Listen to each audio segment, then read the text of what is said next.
Welcome to United Shades of Gray, Conversations of Race in America on WSGW. Now, here is your host, Kareem Bowen. Good evening, ladies and gentlemen. Welcome to another edition of United Shades of Gray, Conversations of Race in America. Today, we're going to take another step in our personal, professional, life coping skills day as we try to click our heels 3 times. There's no place like home. There's no place like home. There's no place like home. And find a place of peace with all of the madness going on in the world. So today we're going to be talking about coping with change. And so I have with me in the studio, if you're looking via our social media streams, you see Mr. Mark Bassett all the way from the West Coast. Mark, what's good with you? Oh, it's a good day. The sun is starting to come out, and getting ready to head to the beach as soon as we're done with this show. So. As Mark was saying that I needed to hurry up and let's get this road on the show so that he could get out to the beach. Unfortunately, if you're here in the Midwest, you understand that the weather is not so beautiful. It was wonderful on yesterday, but we're serving and celebrating another, what I call it, it's a Michigan day, where the sky is kind of just this crazy shade of gray. I think it was the Bengals that were singing that song, "In the Sky was a hazy shade of winter." Yeah, but anyway, that's a cover. I think. Yeah, they covered the song. I don't know who did it originally, but I think it was Simon and Garfunkel. I think you're right. But we also have with us, and you can't see him. He's out here, our producer. He's sitting in. He is my producer, actually, for another show on our sister station, Straight Talk. We got Matt. I call him White Soul. What's good, Matt? Yo, how are you guys doing today? He said, "Yo, yo, how are you doing today?" Okay, so today we're going to talk about coping with change. And Mark, this is something that you are very familiar with. There's so many changes that we're all going through. When I think about what's happening in the world, one of the reasons I wanted to change our conversation and what we were talking about is because there has been so many changes happening every day. I feel like I'm under, as I said before, a blitzkrieg, lightning warfare with all of the things that are happening and changing. And sometimes you just got to take 2 steps back, take a deep breath, inhale, relax, relate, and release. But Mark, you're familiar with changes. You are undergoing, as it were, another change. So how are you doing, Mark, with the changes that you're dealing with? I'm doing really well, personally. I mean, the reality is everyone is undergoing change every day. It may not be big change, but you're undergoing change every day. And it's an interesting topic given all the changes that are kind of potentially happening on a political landscape. And so I think, the important thing is to focus on what you can control, really. So.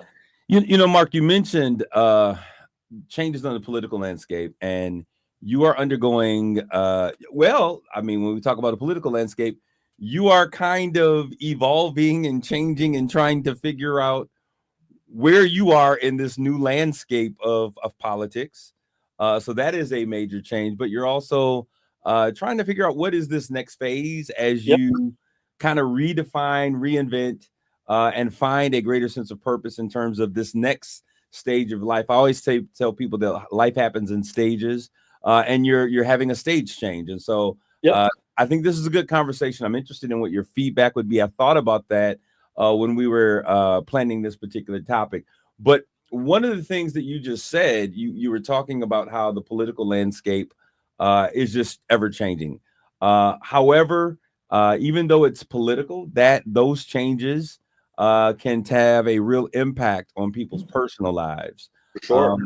I look at the changes that this political landscape has made on friendships for friends who don't understand how to separate the two, how to draw lines, or just kind of lose their mind and get insane with being caught up with politics.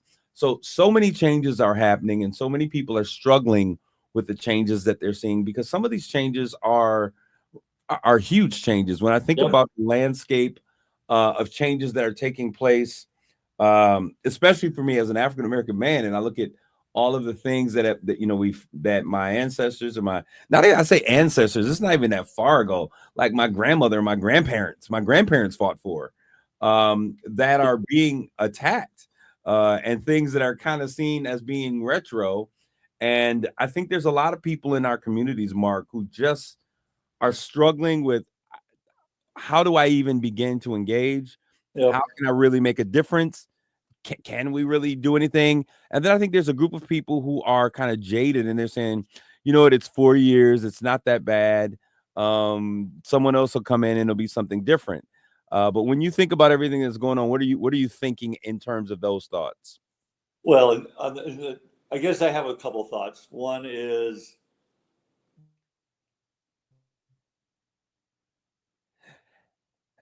He had one thought, but now in the history of the world. Okay, there's Mark, been we far lost more you for a tumult. second. Mark, we lost you for a second. I think you got mesmerized by the sun Okay. that's coming in, All right. and you stopped for a second. So we want you to start that one over Let again. me Don't look backtrack. in, I mean, don't look into the light, Carol Ann. Don't look, Mark.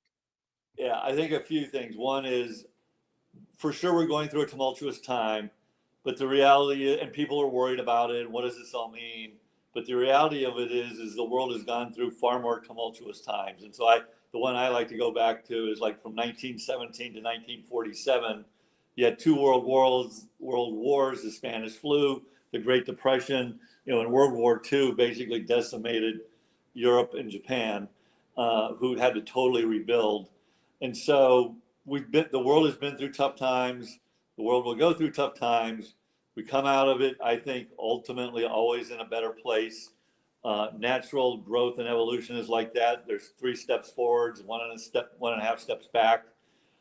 So at the greater, higher level, that's how I look at this.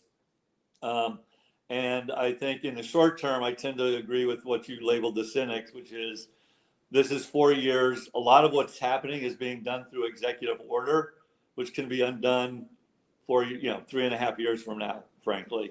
And it'll be interesting to see how this continues, if it continues at the pace it's continuing, because there are a lot of people who supported these people that are getting negatively impacted that frankly may not support them a year and a half now when you have midterm elections. Serious buyer's remorse. Yeah, exactly. So, I mean, the stock market just keeps going down. It's 5% down year over year. These trade tariffs, frankly, are going to be a bigger issue, which will cause the stock market to go down some more. So it'll be interesting how long this lasts, to see how Mark, long this. I got a question. Speaking of Yeah. changes, the last administration, along with Governor Whitmer, the CHIPS Act, and Yeah. you were a part of the developmental parts of everything that's going on. Yep. For those of you who don't know, now you know. So Yeah. you were a part of the development of this CHIPS Act piece. CHIPS Act and the IRA, frankly, specific to the solar industry. So we were when engaged in lobbying for that. Yeah. So when you see the attack, which it appears to be kind of like an attack on that kind of legislation, Yep. we're talking about changes. What does that do to the landscape of chips and silicone chips and silicone in our country as Silicon, we see by the way. silicone. Those are two Tomato, different. tomato. Hey, we from the hood. You said I got my chain on today. We call it silicone. Yeah. Well, I think the reality is without, if you look at it at a higher level, without that kind of legislation, those kind of manufacturing facilities would never be built in the U.S. And so for someone to build a multi-billion-dollar facility in the U.S. for those kind of products, that sort of legislation is required, in essence, to put U.S. manufacturing companies on an even playing field with foreign manufacturing companies. Because, for example, Chinese manufacturing assets in the solar industry are super heavily subsidized by the Chinese, either federal government or regional governments. And so even though the US may have better processes and run processes and manufacturing facilities more cost effectively, cheaper, cleaner, they can't compete against the subsidies that exist in some of these other foreign countries. And so you'll never get, frankly, US manufacturing in some of these areas without that sort of support from the federal government. So when you see the conversations that are happening now, does this undo the work that you guys were doing? Does it just pause or Well, if stall? they were to do it, yeah, I mean, I think if they were to actually remove those subsidies and some of those trade barriers they put in, because it's a combination of subsidies, tax breaks in essence, and trade barriers they've put on imports. I think you would see the stopping of some of that manufacturing. And again, this gets into a whole philosophical argument of like, should the government subsidize every industry and blah blah blah blah. I actually don't think so. I think these are a couple of unique cases where the semiconductor industry has got such strategic importance for the government or for the country. You really need to protect it and have it. And whether you like it or not, and this is not a political statement, solar energy is going to be a major part of our energy infrastructure going forward, simply because of economics, not for other reasons, simply because of economics. And again, if you want to have energy independence, it really would be important to have your own manufacturing capability. So Mark, and I had no idea that we were going to go down this direction. But I think this is interesting to me. I'm a bit of a techie and science guy, but what I also would like for you to do is, because you just said something that I think most Americans don't understand. They think it's either we continue with natural gas and oil and all of these other things, or we move towards solar. But the world is moving to these renewable energies, right? Well, I think, yes and no. I think ultimately the long-term solution, I always believe, is not one or the other. It's all of the above. And the reality is like, from a cost perspective per, to generate energy, gas is still the cheapest, but solar, because the technology is advanced so rapidly, and the efficiency of it is rapidly gaining on it, and is now kind of the second cheapest form of energy. And so, and it's got its pluses and minuses, just like gas does. The beauty of solar is to build a cost-effective gas power generator, you have to spend billions of dollars on this huge facility. You can put solar fields kind of wherever you want. The downside, obviously, is we don't have the battery technology to kind of run facilities 24/7. You can't, like Hemlock, which runs 24 hours a day, 7 days a week, all year. You need consistent power. You could never get that today with solar. You can only get that with gas.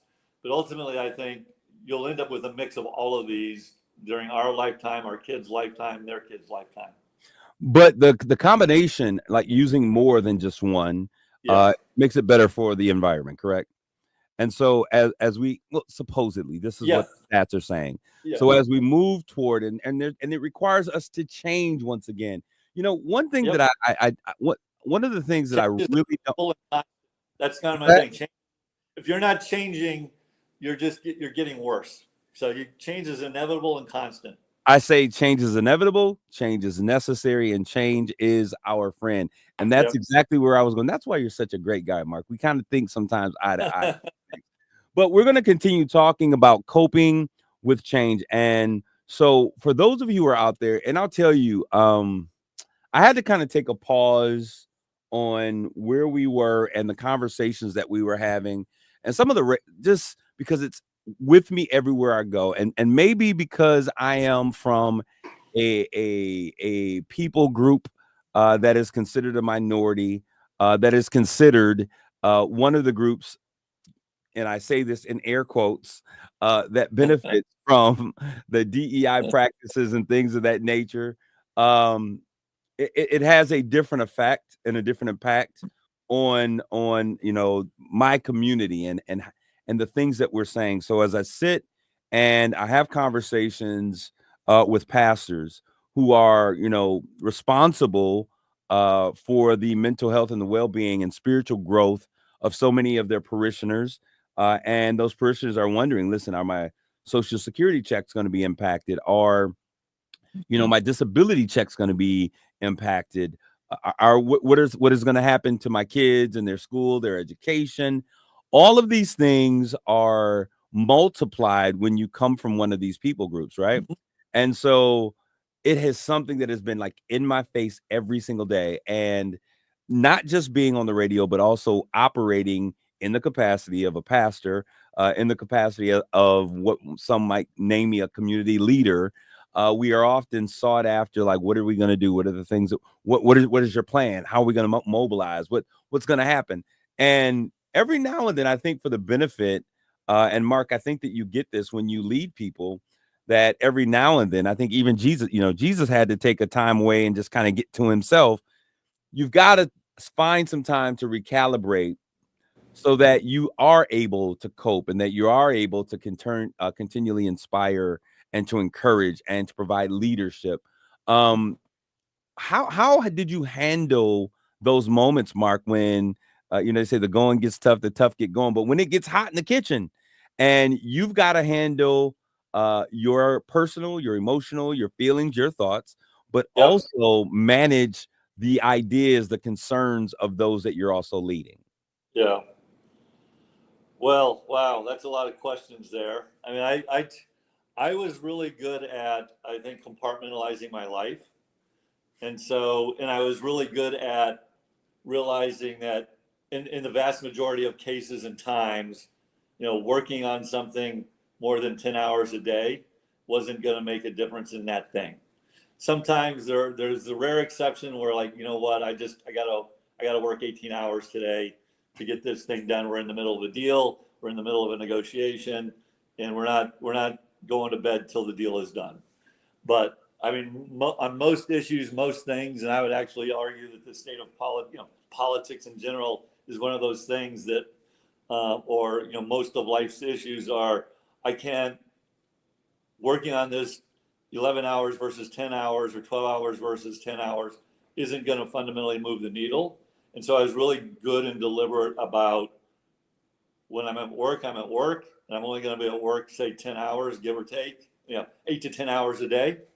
And when I went home, work was over the vast majority of time. And I focused on my family. And, like, if Mary would say, how was work or what's going on work, I would literally say, I don't want to talk about it. I wish I had that opportunity to be that way. But when you are, and I say this, there's a statistic. But I want to challenge you. You ultimately control how you respond to situations and react. So you have every chance to do that if you so choose to do that. I used to just as an example, I'm not a patient person. And I think we have that in common. Yeah, and I got sent to charm school at Dow because of some of my behavior, and the one of the biggest things I learned is ultimately you control how you respond to certain situations. And and the example he used was ultimately, like, I get agitated if I'm behind a slow conservative driver, and I start to get agitated really, really quickly. I'm an aggressive driver. I want to get where I'm going. And Mary doesn't bother her. And he's like, well, why doesn't it not bother her? And he's right. I choose to let it bother me. I can choose not to let it bother me. And so I'm going to challenge you to, like, you can choose to let it go the minute you get home. So, but this is the thing, though, right? There are times that I get away to myself and I do but when people because people's issues don't stop at 5 o'clock. Nope. And so, I do the 8 to 5, 6 to 5 kind of thing, 9 to 5. Yeah. And then, but when you are a pastor and there's you're in a job where people are reaching out to you in personal crisis. Yeah. Which I get it. It's different. Yeah. So there's a statistic that says that more pastors walk away from their jobs or from their pulpits on a Monday than any other day of the week. And, you think about it, because you're not only managing your issues, your family issues, you're also managing the issues of those, like everyone that's in your congregation. If you're a good pastor, then how you are available to your staff is important. And it's also important, and this is one of the things that I've learned in my young years, about support staff and those kind of things, because people are continually dealing with changes.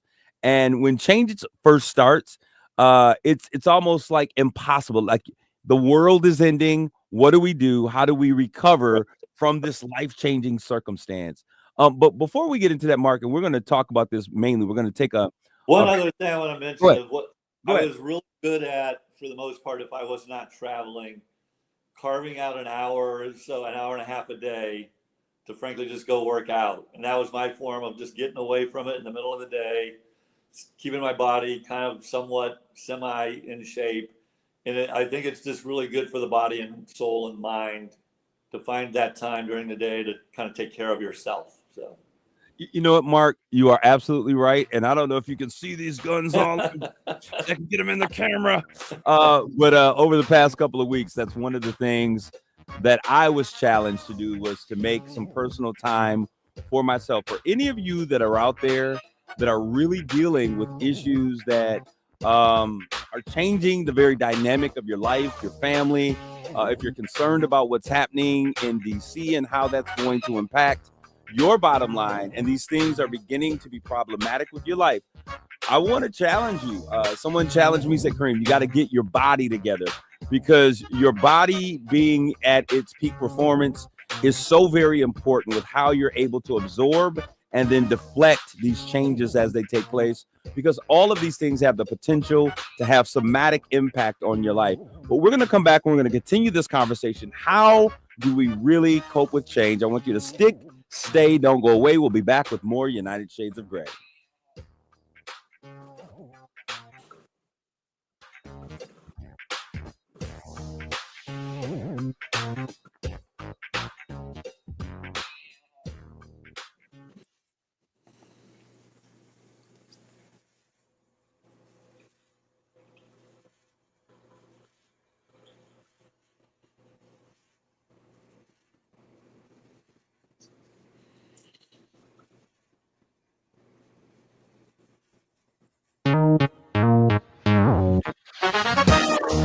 You're listening to United Shades of Gray on WSGW.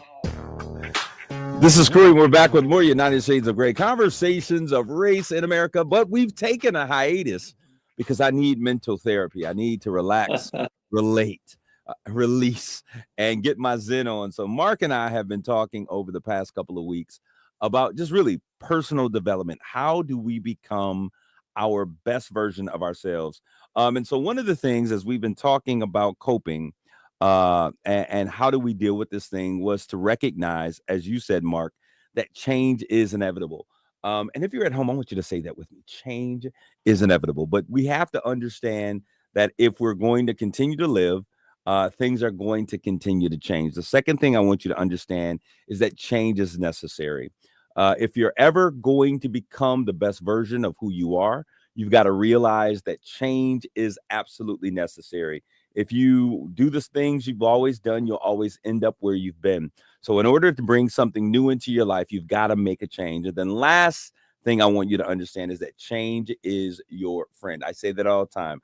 Change is inevitable, change is necessary, but change is your friend. And how you view change often will determine how you manage the changes that you're experiencing. What do you think about that, Mark? 100% agree. I mean, you can look at it as a negative, or you can look at it as an opportunity. Is it an opportunity? And how do you take advantage of that opportunity, or how do you better yourself as a result of that opportunity? So as we look at this, I want to talk about establishing a safe place. And, you know, it's important for us to realize that whenever you get in the, when change happens, it's almost like you are mandated to go into the laboratory. And what I mean, I'm talking about the personal laboratory. You're digging deep. You're kind of considering where you are. You're looking at what are the things that, how these things are impacting me. What can I do, if anything? And then also, how do I want to emerge from the changes that are taking place? So as you enter into the laboratory, you got to make sure that for you and your family, and I want to say this, Mark, because we don't understand this. I think sometimes we sometimes fail to think about this, but the conversations that we have, and when parents go through changes, and the language and the conversations that we have in those moments, they impact family. So it's important that we understand that as we are going and we're confronting change and we're being impacted by change, that I think it's important to keep an open dialogue with your children, and those around you as you go through this process. How have you been incorporating your family, Mark, with the changes that you have been making? Why don't you first of all explain the change that you're currently navigating, and then also how are Yep. you incorporating those around you in those changes? Well, I mean, as you know, we've talked about it before. I retired from being a professional business person for various reasons. And I was looking for what that I believe I have a lot of energy still. I have some, some nice skills that God's blessed me with. And how do I best use those skills over the next, 20 years of my life? And I basically made a run at re-entering the business world for a limited period of time for a couple of years. Frankly, that didn't happen, and frankly, I'm glad it didn't in hindsight. And so I guess I kind of crossed that off my list of like going back to work full time. Mark, I want to interject really quickly Yeah. because for those who don't know, on the other side of this conversation, Mark Bassett, if you're tuning in for one of the first times, is the former CEO for Hemlock Semiconductor, which is what, the world's third largest producer of polysilicon? Well, it's the world's. I don't know what number it is anyway. It's the U.S.'s largest producer of polysilicon, which is And the purest, right? and the purest, yeah. So, And it's used to make semiconductor wafers and solar panel wafers. so Go ahead. if you are operating digital devices, your Yeah. iPhones, digital devices, computers, whatever has a chip in it, he was the individual at the helm of the company that produced these things. Yeah. So upon retirement, he had this crazy idea, like, I think I'm going to retire.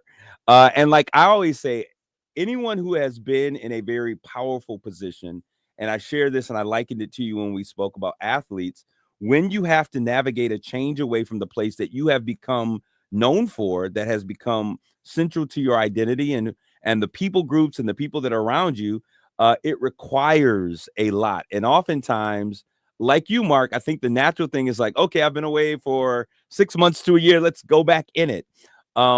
But how do you navigate when you realize, maybe this isn't what I need to do? Well, I didn't. I mean, I made a run at it, and I wasn't successful at that run. Not by my choice, but by a choice of a group of people. And Mark, it's okay. We Yeah. still love you. You're good enough. Yeah. You're smart No, enough, and gosh like, darn it, people love you. I mean, I think the difference is someone pointed out, like, I never took a job. How much money? I mean, money is important, obviously, but I never did a job for money. It was for different reasons. And the only reason I was thinking about well, not the only, but the predominant reason I was thinking about going back to work was about money.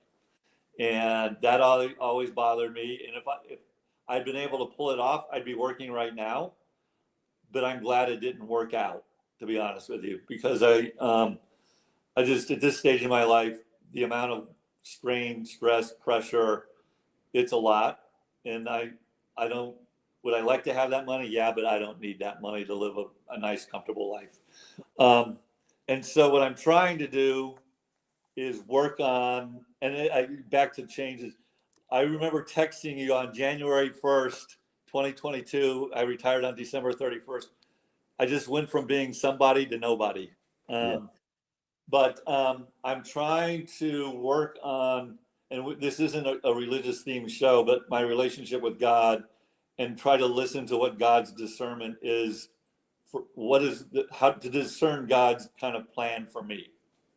I've always been a person of like, God's given me these skills that I'm going to be the master of my future. And I'm trying to let it come through discernment from God, whatever that means. And I'm working on what that means. And I figure it'll come in time. And I need to be open to it's nothing. You're just going to continue to live the lifestyle you've been living. I don't think that's the answer, but I need to be open to that answer if that is the answer. I really have a passion around doing something in the community. And I have a passion around coaching and mentoring people younger than I am. Well, it doesn't need to be younger than I am. People to help them get through situations or help them develop. So Mark, I think what you should do is you and Mary, who have been Catholic what your entire life, Mark. Yep. I Well, think actually, I was born Southern Baptist. so. I think you need to come back to those roots. So I think you should come to the church, and I'll appoint you to the deacon board, and you become a part of this Pentecostal church for about a year, and then ask God, what is your purpose in life? Yeah. But Can I do both? Can I be Catholic and Pentecostal? I think I can. you can be Catholic Costal. Yes, we can make it happen. Uh, but when you look at those changes, and you brought up a very important piece here, Mark. As you were going through the change, you began to search both inward and upward. And I think it's so vitally important that we don't forget that we are not in this life alone. So not only did you look inward, like, okay, who am I? Who am I really? What is my why? Why am I really here? And you abandoned your why in this attempt, right? Mm-hmm. You've never been a person who pursued money. I always say that profitability pursues purpose, not the other way around. So when you do things on purpose, finances will follow, right? So you had to dig in deeper and say, okay, what is my why? Why am I really? I've never done anything for money, so that's not who I am. So now you're recentering and saying, okay, this is why I'm here. Let me find out why I'm here. Right. And that was an internal look. But then you also looked around you at the people that were around you. And we were this is where we really connected in this process. And you said, you know what, I need you to help me just kind of find my way, find my path. I'm looking to connect with my kids, which I've seen you do very powerfully. I'm looking to really reconnect in a way with my wife because now I'm home versus always being at the office. And you're like, I really need to connect with my God spiritually. I want to be in that same place. So as we think about who we are and how we're becoming who we desire to be, those three things are important. We got to look inwardly, we look around us, but then we also have to look up. And so I appreciate having this conversation because change can sometimes rock us in ways that we are not aware. And we have to realize that we are bigger than just that particular instance in a moment, but we're connected to an ecosystem of loved ones and friends who are there to help us to navigate that transition. Do you mind if I add one more place to look? And I Go ahead. You said inward and upward. I'd actually say outwardly as well. And like guys in particular aren't usually wired to share their feelings or seek help from friends. I encourage people to talk to friends about issues. And we've talked about this a few times, and I've been open about it. And I know the Black community or African American communities is a little bit still on that, frowned upon a little bit, but seeking professional help as well. You're talking about therapy. Yeah, therapy. And you need a counselor or shrink. Oh my gosh, are you crazy? Yeah, no, you're right though. Go ahead. Like I've had moments of crises professionally, personally, in family, and one of my biggest moments of crisis is when I had to commit one of my children to a mental institution in high school because they became a danger to themselves. And that was a huge moment of crisis. And for a person who prided themselves on mental toughness, I broke down, and I actually reached out to my son's therapist and just said, hey, I need to talk to somebody. Can I talk to you? And it was just one session, but it made a huge world of difference for me. Huge world of difference. And when you think about that, as we were talking about, if we're going through changes, maybe you got divorced and now, and I tell people this all the time, there is a grief process. You enter into a grief process with divorce as you do with a regular death, because it's a death to that relationship. So as you look at how all of the changes that we as people can experience, maybe it's a job situation, maybe it's a move to another location, maybe it's a change. I'm talking across from me, there's a young man in the studio that is going through and navigating the need to take some time off from school, and like, how do I work now and all of this stuff, because my identity has been tied to one thing, and get back in the game. When we look at all of the different ways that life brings changes, it's important for us, especially as those that are I don't want to say standbys, but those who are watching or assisting in this change, that we create this safe space. And what I mean by that is that's what we did, Mark. So when you were going through, I provided a space, I think, that allowed you to just kind of air where you are and to kind of just decompress and to share Yep. some of those thoughts and to not judge you on what you were feeling, Right. but to listen to what you were saying and allow you a place that you could debrief and just kind of put everything that was on the inside on the outside and be able to just kind of help make sense of those things in the end. Mark, how important was that time for you? That time Well, of being able to just have a person that you knew that you extremely important, because ultimately, if you just keep it in your head, you fixate on it, you can easily go down rabbit holes. And that my natural tendency, if I keep things to myself, I used to call it like the deep dark hole. It tends to turn negative. It tends to turn about, woe is me. And so being able to have a discussion in a non-judgmental fashion, and that's kind of what a therapist is. But you, as a pastor, you're often dealing with basically acting as a therapist. Yeah. That's hugely important. A lot of people like to journal. It's not something I've done. I have done it once or twice, again, in moments of crises. And it was actually very helpful just to get it out of your head. I think if you keep things in your head, it can turn really dark really fast.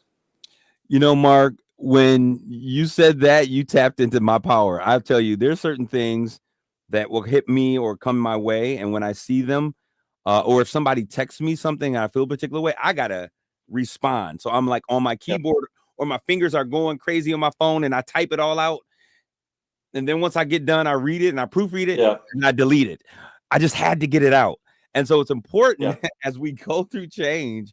And early in my career, I didn't delete those emails and I got myself into a lot of trouble. But you know what, Mark? In that season, when changes are happening, our emotions are also happening. Yep. And so we have to be careful. And you talked about you can end up in a very dark place. But when change hits our doorstep, we tend to forget that our emotions are also operating. And in those moments when we're embracing change or we're dealing with change or being confronted with change, sometimes that's a place where we can actually do a lot of damage. That's a place where we can hurt people. For sure. And so we have to make sure that my career multiple times reacting emotionally to a situation.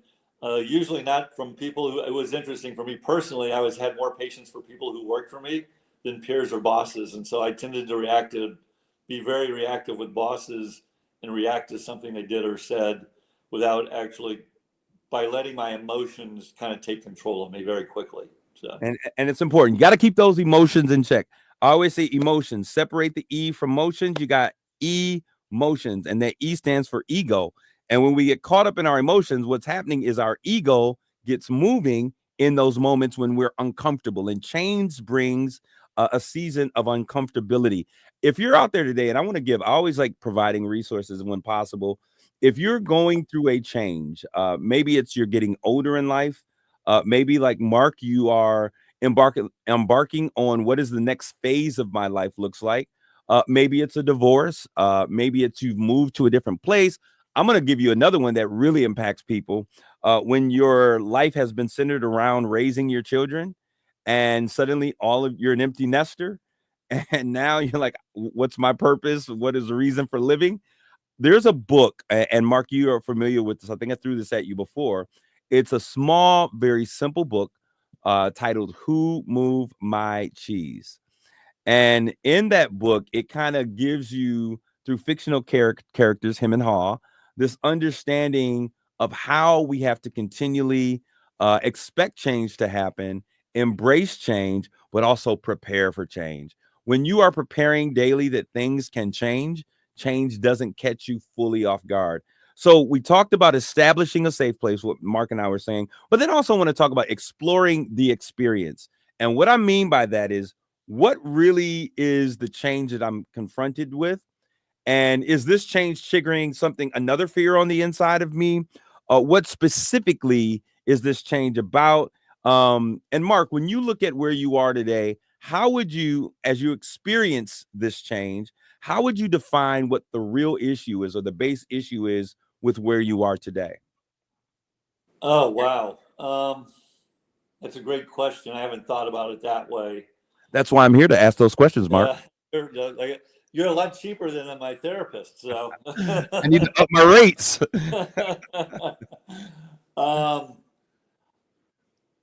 At the core of it, and I don't know that this is really the core of it. I have this real, this, the parable of like, and I forget the exact parable, but it's one guy gets 5 coins or whatever, and Parable of the talents. Talents, yeah. And I feel like God's blessed me with these talents, and He's blessed me for whatever reason. And oftentimes I feel like I don't deserve them, but I've been blessed with talents, and I feel like I'm not fulfilling. If I'm not doing something to make a difference with those talents, I'm wasting those talents, and I don't want to waste those talents. And that's my struggle right now. Like, at the same time, I've been a person, like I said, that's I would say, relied on God. I've relied on the gifts God's given me to deal with things and drive things and make things happen. But I've really not, as you know, I've said I'm trying to work on my relationship with God, but I don't know what does that really mean? What does that really look like? At the same time, I'm trying to learn to like build a relationship with God and listen to what is it you want me to do versus maybe me just figuring out what I want to do based on the talents you've given me. If I don't know if that makes sense or not, but no, it makes a lot of sense. And for those who are listening, or will listen to this show on Saturday morning at 6 a.m. or Sunday at 7 p.m. and you hear what Mark just said, I want you to think about this. There is we were talking about a parable, and I just want to throw this out there. There's a story in the Bible where Jesus tells the people to go to the other side, his disciples, get in the boat, go to the other side. Well, they set out, and in the middle of the sea, this storm arises, and the winds are contrary, the rain is going, and they're thinking like we're doomed. That change of weather is kind of what happens to us when we find ourselves in the middle of a change. Everything is crazy. And because of the wind, because of the rain, we cannot hear clearly the voice of our spiritual maker. But it's in that time that if we were to just take a second and to pause and to pray and to say, God, I need your help, that his voice becomes most clear. And so I'm thankful to be a part of this journey with you as we do this, Mark. And it is actually making me think about things that are changing in my life and how I might be able to plan for some of the changes that I see that you're taking. Because right now, I'm the hot boy on the scene. When you're the hot guy, you don't radio shows, you're a pastor, I'm a pastor, radio shows. I do things, people show up, so, it feels good. But there comes a twilight portion of life or the next phase when you have to have who you are and your purpose greater and tied to things that are not necessarily tangible. It has to come from a deeper place. Yep. So I want to thank everyone that's out there. Mark, I want to say to you, man, congratulations. Thank you for sharing this conversation. And I know that you're yet in the midst of finding out like what is this next thing that I'm purposed to do. How has my why changed? But I want to thank you for sharing your story and your conversation with us here today. For those of you who are listening out there, if you're going through, drop us a line, send us a direct message. We're here even after the show goes off, and we respond to those questions and those answers that you provide. We certainly thank you all. I want to thank Connor, who's on the other side of this camera. You all can't see him, but there's a young man that's actually going through a series of life changes. I hope this message and this conversation has been impactful for you. For those in the social media stream, take care of yourselves and each other.